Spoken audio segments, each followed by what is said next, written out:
Bine v-am găsit, dragii mei din Zodia Taur, oriunde v-ați afla. Bine ați venit tuturor pe canalul meu Tarot Flori de Loto. Numele meu este Nina, pentru cei care nu mă cunosc, și ca de obicei mă bucur să vă am alături atât pe dragii mei abonați, cum de asemenea și pe cei care poate sunteți pentru prima oară aici pe canal. Azi voi face o lectură temporală, așa cum v-am obișnuit, o lectură fără limită de timp, o lectură pe care voi să o puteți urmări oricând doriți sau atunci când apare în viața voastră. Desigur, dragii mei, nu trebuie să uitați faptul că voi vă construiți propriul viitor, așa că vă rog din suflet să luați decât acele mesaje care rezonează cu voi, iar restul lăsați-le să zboare în univers, pentru că sigur sunt pentru alte energii, pentru alte persoane care într-o mai mică sau mai mare măsură au legătură cu Zodia Taur. Așa că toți cei care aveți Soare, Lună, Venus, ascendentul în Zodia Taur, atunci această lectură este de asemenea și pentru voi.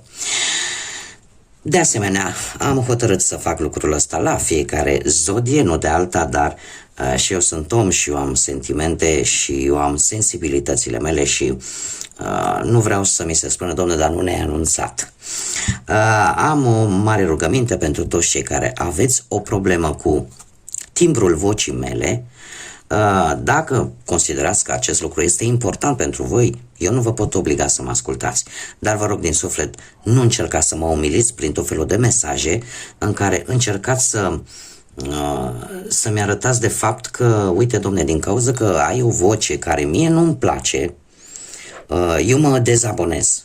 Da? Lucru care mi l-a făcut cineva la Zodia Fecioară, dar eu țin să anunț pe toată lumea, pentru că o să am mai nimerit câte o persoană, atâta timp cât eu vă respect deciziile voastre și de fiecare dată vă spun că fiecare dintre noi avem dreptul de a alege și toată răutatea asta ieftină, că nu costă absolut nimic, nici partea bună și nici partea rea, dar acum depinde fiecare ce alegem.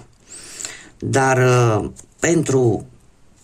pentru toată lumea, toți cei care aveți o problemă, cum am mai spus, cu timbrul meu vocal, alta mama nu mai face, nu sunt datoare să spun problemele mele de sănătate nimănui, sunt o chestie pur intimă, tocmai de aceea nu fac nici lecturi relaționate cu sănătatea, așa că vă rog din suflet, nu vă place, vă dezabonați, sunt atâtea canale care se ocupă cu această artă a cititului, încât chiar nu e necesar nici să încercați să umiliți, și nu numai pe mine, pe oricine altcineva. Da? Prejudecăți de-astea ieftine în care judecăm oamenii fără să-i cunoaștem, fără să le știm nimic despre respectivele persoane, mi se par răutăți ieftine. Bun, lămurit acest aspect, pentru toți cei care vă plac n-aveți niciun fel de problemă cu vocea mea, haideți să vedem, dragilor, din Taur, ce ne spune acest oracol despre situația voastră sau energia voastră. Cum sunteți voi în acest moment? Haideți să vedem.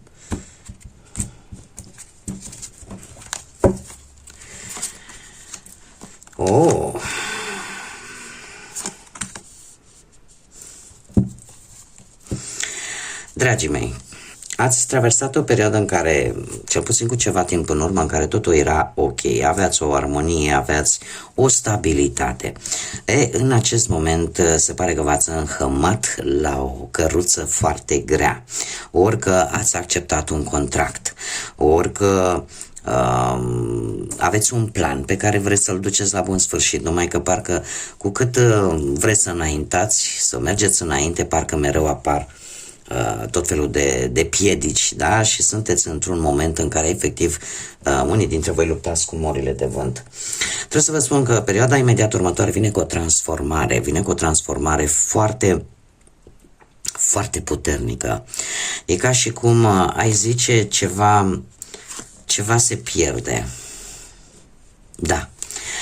Va trebui să renunțați la ceva. Sau pur și simplu vă dați seama că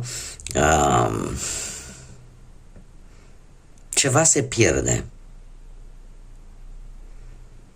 Veți avea niște păreri de rău.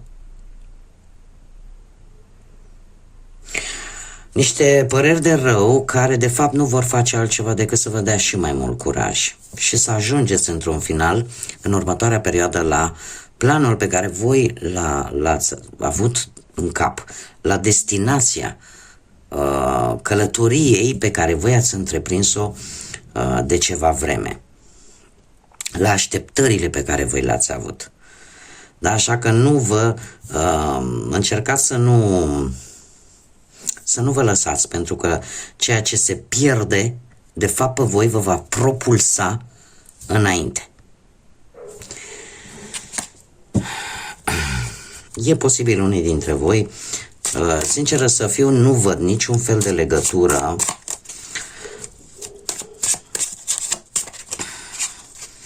decât unica legătură pe care eu o văd. Avem aici un 34, care prin reducere pitagorică ne dă un 7 și mie asta îmi spune F7, care este un număr divin, da, reprezintă numărul chakrelor, vorbește de înțelepciune, iar ceea ce voi v-ați luat la lupta asta pe care voi v-ați înhămat și pe care cu orice preț vreți să o duceți la bun sfârșit, va implica în următoarea perioadă, cum am mai spus, și anumite păreri de rău. Pentru că aici ceva se va pierde. Nu știu exact să vă spun. Nu pot să vă spun, nu are legătură cu pierderea unei energii. Eu nu o văd așa. Mie cărțile nu îmi transmit lucrul ăsta. Dar aici are loc o transformare. Ceva voi veți lăsa în urmă. Dar asta, involuntar, poate chiar fără voia voastră, vă va propulsa către, de fapt, chiar scopul pe care voi îl urmăriți. Haideți să vedem ce ne spune și tarotul pentru dragii mei din Taur.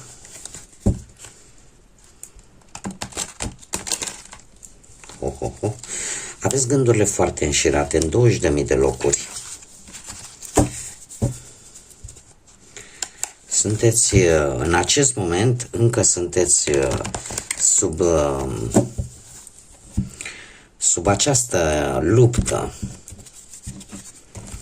Haideți să vedem. Viața profesională. Da, uitați-vă. 13.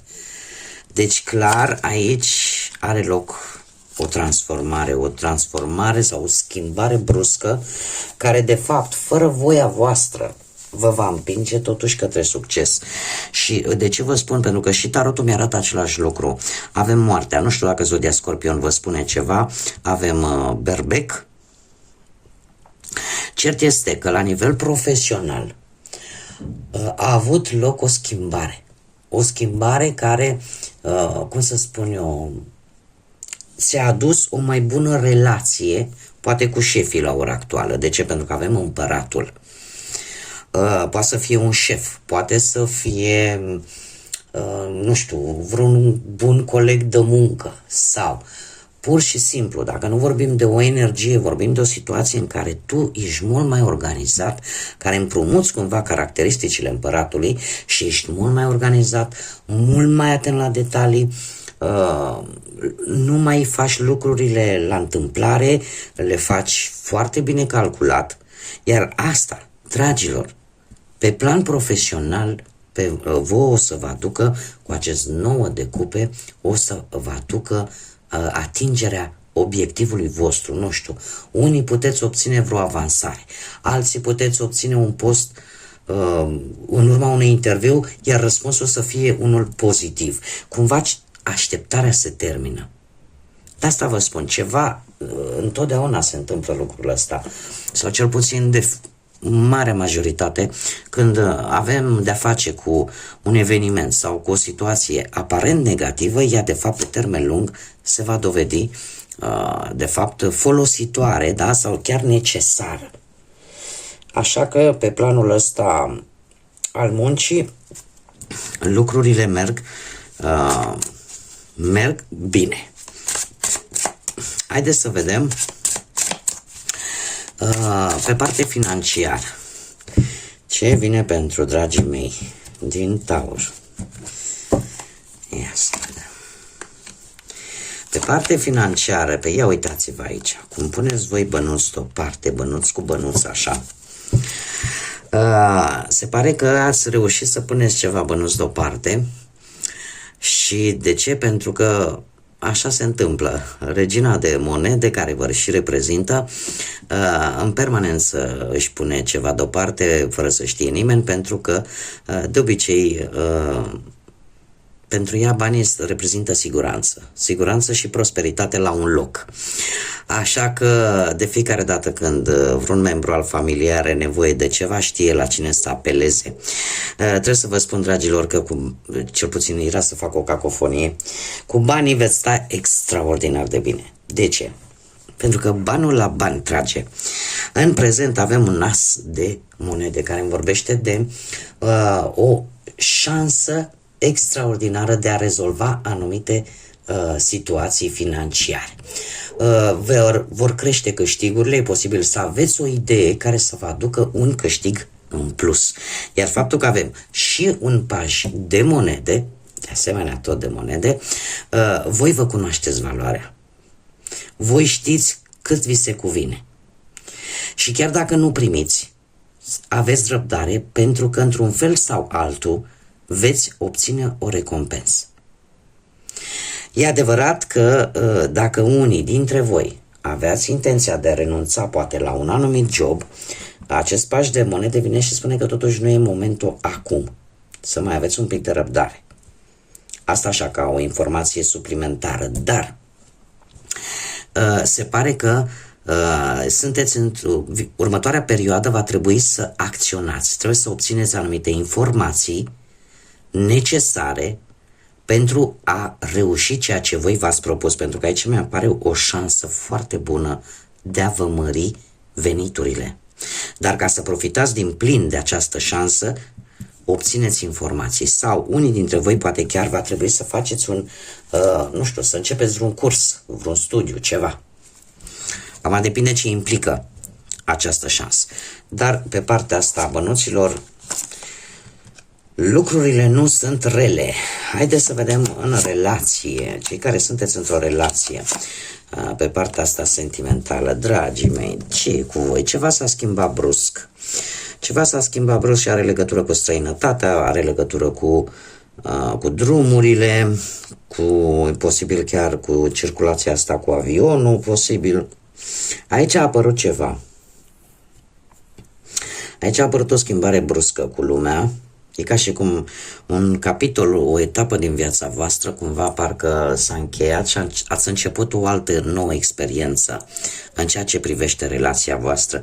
Voi vă simțiți foarte sărăciți, vă simțiți foarte vulnerabili, foarte sensibili din punct de vedere emoțional în ceea ce privește relația voastră. Iar faptul că următoarea perioadă mi-apare această 7 de spade, e ca și cum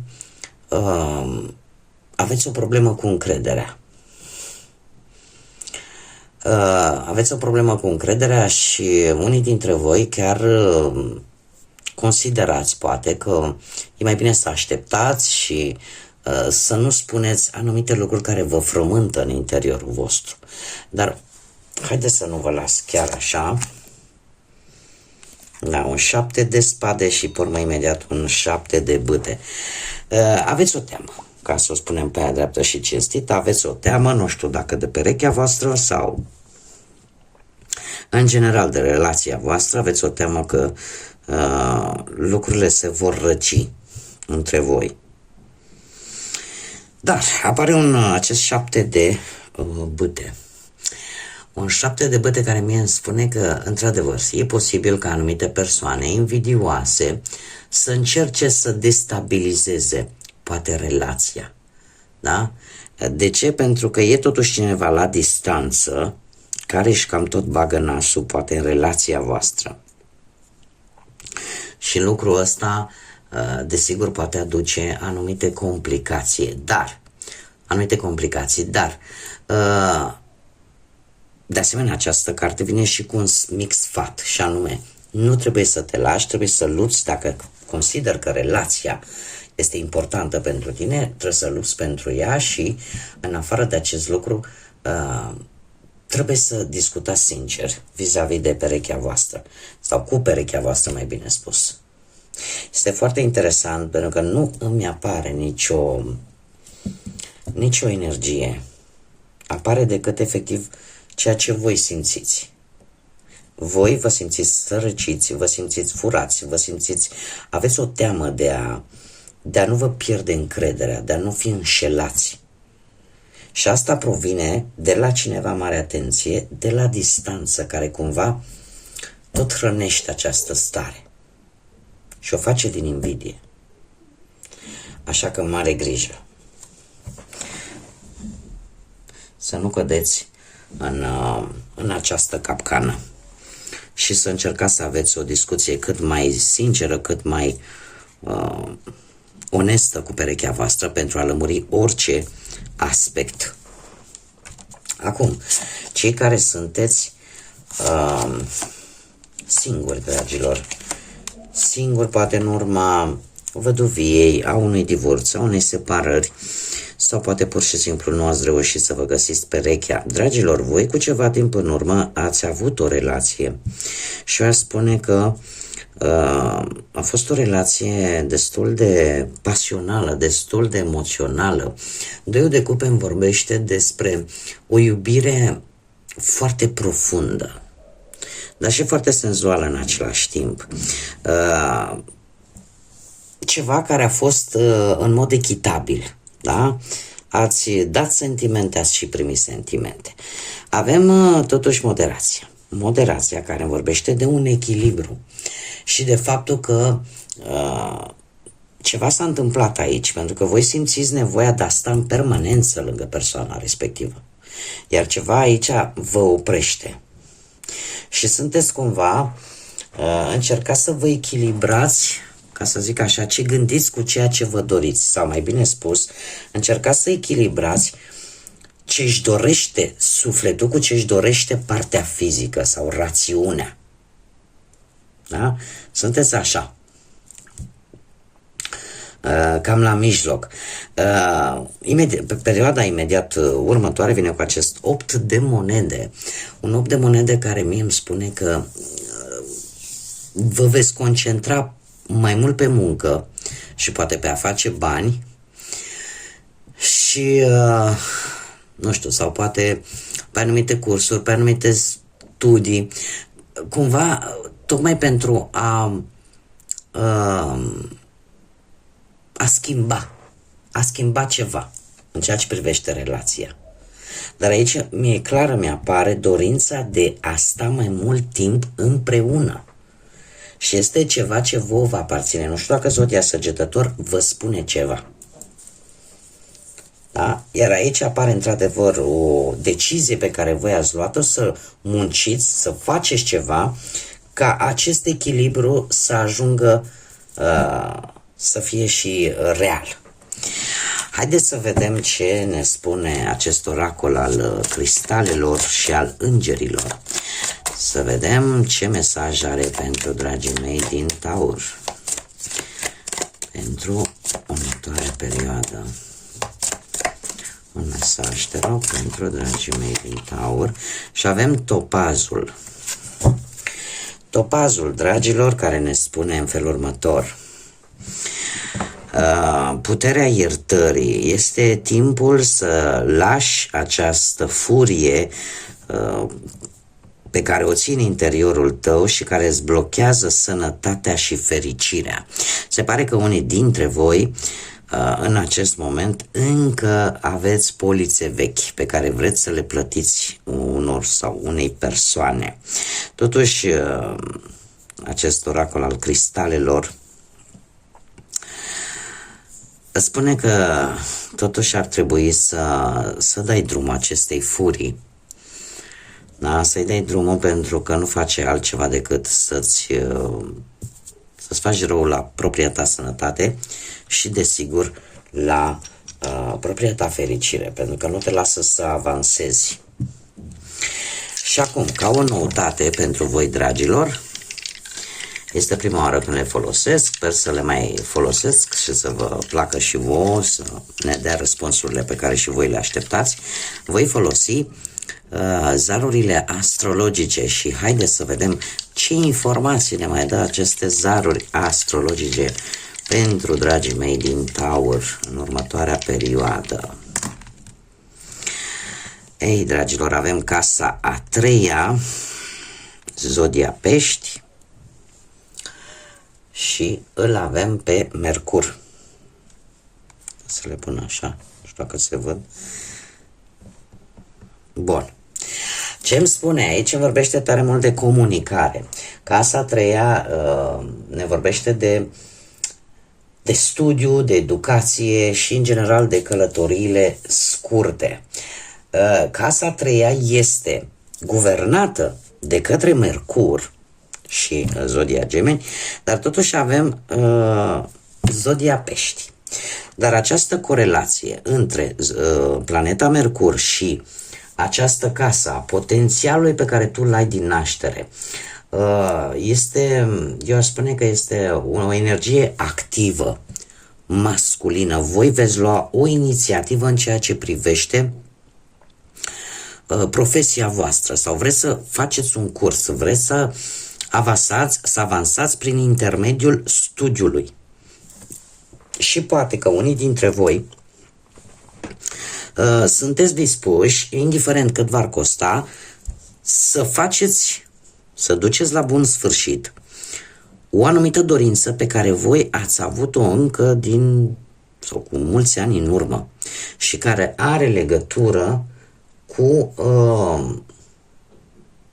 cum să spun eu,